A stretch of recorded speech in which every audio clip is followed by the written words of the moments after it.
this episode of Shift. I'm your host, Palmonia Gordon.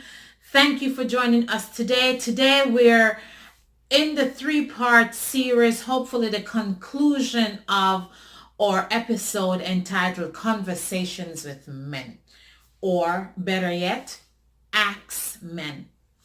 So we are looking at what's happening in the media with the R. Kelly, and I'm just trying to get an understanding of what drives men to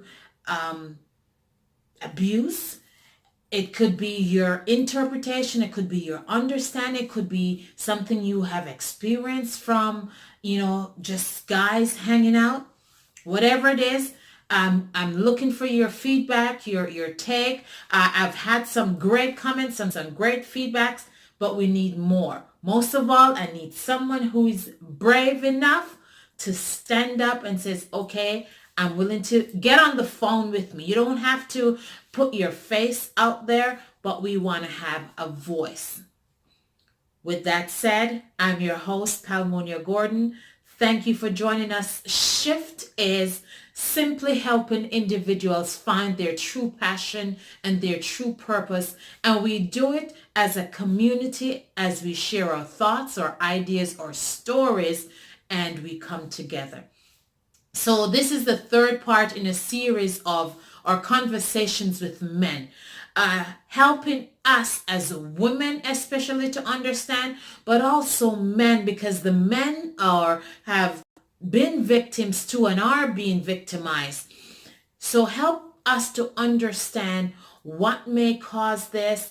The statistic shows, and it's proven that men and women who have been victim of abuse are prone to have breakdown in relationships. We end up going on to choose really poor mates. We have deplorable relationship because we're so broken and so hurt. We have forgotten us.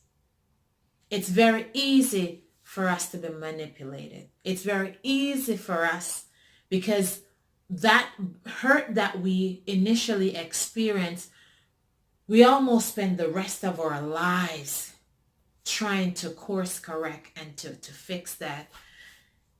For those of you who don't know, I recently celebrated a birthday, and my brother called the day after my birthday. He called like 3 a.m. in the morning, and he goes, "Hey, happy birthday, sis." And I go, "Hey, you're a day late. My birthday was yesterday." He goes, "No." And I go, "Yeah." He says, "Today's not the 5th. I go, "No." He goes, "Dang, I thought I was going to be the first one to wish you happy birthday." And as I'm talking to him, I'm looking at myself and I go, "Oh my gosh, I'm so beautiful." I didn't realize that as I'm getting older, I'm getting more beautiful. And he said to me, and this is why I'm asking for the men to give us your input, because it is impacting, it's valuable, and it makes a huge difference. My brother said to me, he called me from New York. He said, "Why do you think you have 5 kids?" And I'm like, I honestly, the thought had never even entered my mind. He goes, "You're beautiful." And I'm like, oh my God, it brought tears to my eyes. I literally took what he said and I wrote it and I put it on my mirror so I can see it every day. Why do you think you have 5 kids?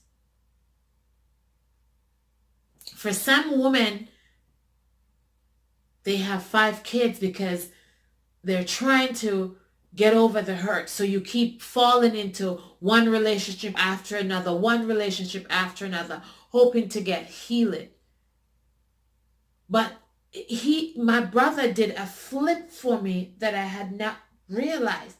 That, yeah, you are beautiful. If you're not beautiful and you're beat up and you're brutal and you're broken and hurt, men still wouldn't come to you. A man would not divorce you and remarry you if you didn't have good qualities. If there wasn't something fantastic about you. Like, okay. And that's why I am appealing to the men to speak to us. especially if we were broken and bruised by a man. That's ultimately the big thing that it takes to repair that breach. It takes a man coming along to say, I wasn't responsible. I didn't do it personally, but I feel responsible as a man to help you to heal, to help restore that beauty, to help call back the queen that I know you are, the princess and the princes. I'm sorry if I've been passionate. Our movie, What About Us, the documentary, it's coming out in March. We're having press release the end of January. But more than that, and I'm saying this so that we as a community understand. Every time someone who's a victim, 9 times out of 10 when they hear it or they have to talk about it, you are living it. You feel it. Your passion, your anger, your hurt. Even when you're healed and you're in a good relationship, it comes out. So men, I thank you. I thank you for men like my brother. He gets upset if I burn my skin. What's this? You're a woman, girl, you can't do that. You got to protect your skin. We need men like those. I have a friend. Once I was in the supermarket and whatever I was buying, I go, oh, you got to pay for this? And he said to me, every man should want to pay for whatever you're buying. And I thought, and honestly, now that I'm even saying this, I never thought anything of it. Because in my mind, I have been so programmed and conditioned to be in a defensive mode that whatever a man says to me, I'm defending myself because I know what the ultimate end goal is and I don't want to go there. So men, thank you for the conversations we've had. Thank you for those who send in your feedbacks, who send in your comment. Thank you for those who, you are true gentlemen. For those of you who are raised in little girls, I ask that you spend time and you pour into them. Help them to recognize the princesses that they are. Teach them how they are supposed to be treated. So when they start dating or being around men, they know instinctively when, nope, that's not right because my daddy or my brother or my uncle taught me and this does not line up with it. I love you, Shift Nation.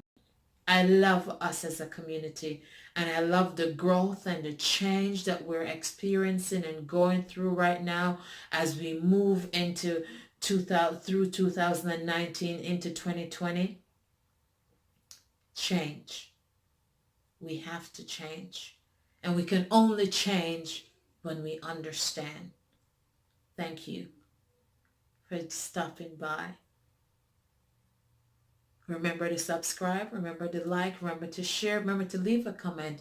But most of all, keep taking 60 tiny moves like the second hand on the clock so you can come back tomorrow.